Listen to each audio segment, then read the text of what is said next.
What if I told you that in 1997, a respected archaeologist made a discovery so disturbing that the scientific community chose to bury it rather than face its implications? What if every fossil he excavated belonged to an animal that was photographed alive in the exact same location on the very day he dug it up? Dr. Marcus Holloway had spent 32 years meticulously excavating sites across the Amazon rainforest. His reputation was spotless, his methodology flawless. But during his final expedition to the remote Tapajós region of Brazil, he stumbled upon something that would shatter everything we thought we knew about time, death, and the nature of reality itself. The first sign something was wrong came on March 15, 1997. Holloway's team had been working a promising site for 3 weeks when they uncovered the complete skeleton of what appeared to be a jaguar. Carbon dating suggested the bones were approximately 8,000 years old. Standard procedure, except for one detail that would haunt Holloway for the rest of his short life.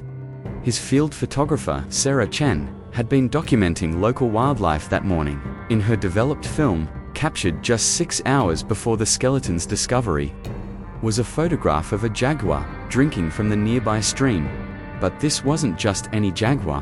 When they compared the bone structure, the dental patterns, even the healed fractures in the left foreleg, they matched perfectly.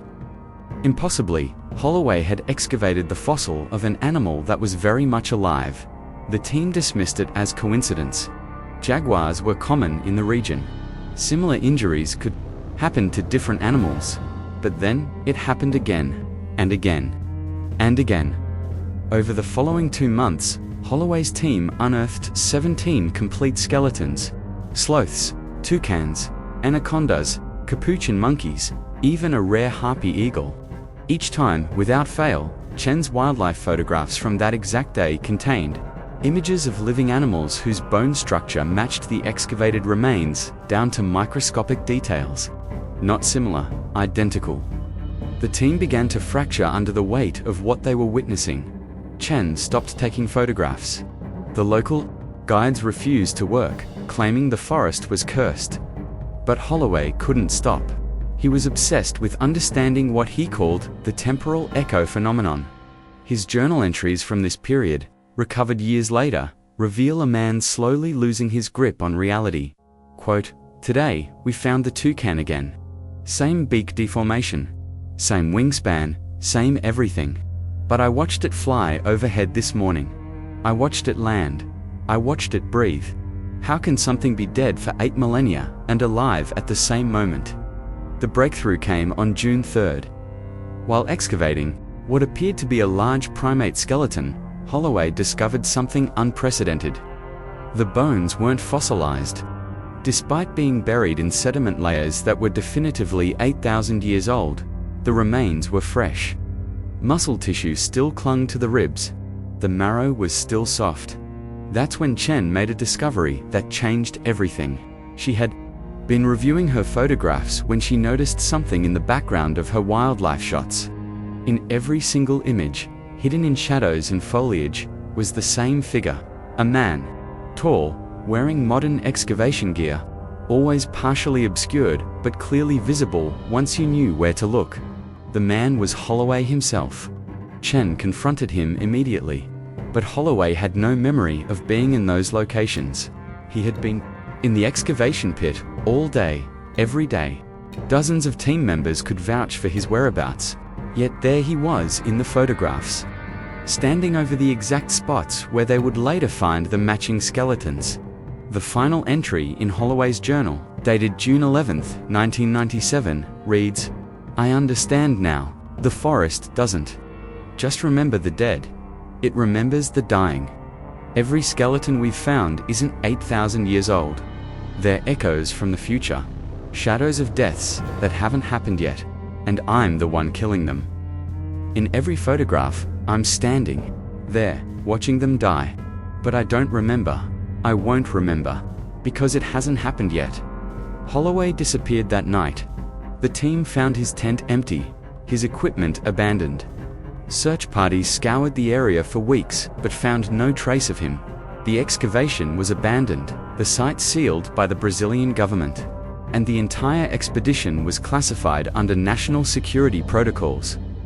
But here's where the story becomes truly disturbing. Sarah Chen never stopped developing her photographs. Even after returning to the United States, even after seeking therapy for what she experienced, she continued to document wildlife wherever she went, and in every single photograph she took for the next 14 years, hidden in the background, was the same figure. Holloway, older now, wearing different clothes, but unmistakably him. Always watching, always standing over animals that would later be found dead. The photographs showed him in Central Park in New York, the Scottish Highlands, the Australian Outback, Yellowstone National Park. Never in the foreground, never clear enough to be definitive proof, but always there. Always watching something die. Chen died in 2011. Heart attack. Her final photograph, taken just hours before her death in her own backyard, shows a cardinal perched on her fence. And there, reflected in her kitchen window, is Holloway. Staring directly at the camera, the cardinal was found dead under the fence the next morning. But Chen's story doesn't end there. After her death, her nephew inherited her photography equipment. He was an amateur photographer, completely unaware of his aunt's experiences. Within a month of using her camera, he began noticing the same figure in his photographs. Holloway, unchanged by the passage of 14 years, still watching, still present at moments of death. The nephew tried to destroy the camera, but the figure appeared in photographs taken with his phone, his friends' cameras, even security footage from buildings he visited. Holloway had become something else. Something that existed in the spaces between life and death, forever trapped in the moment of witnessing the end.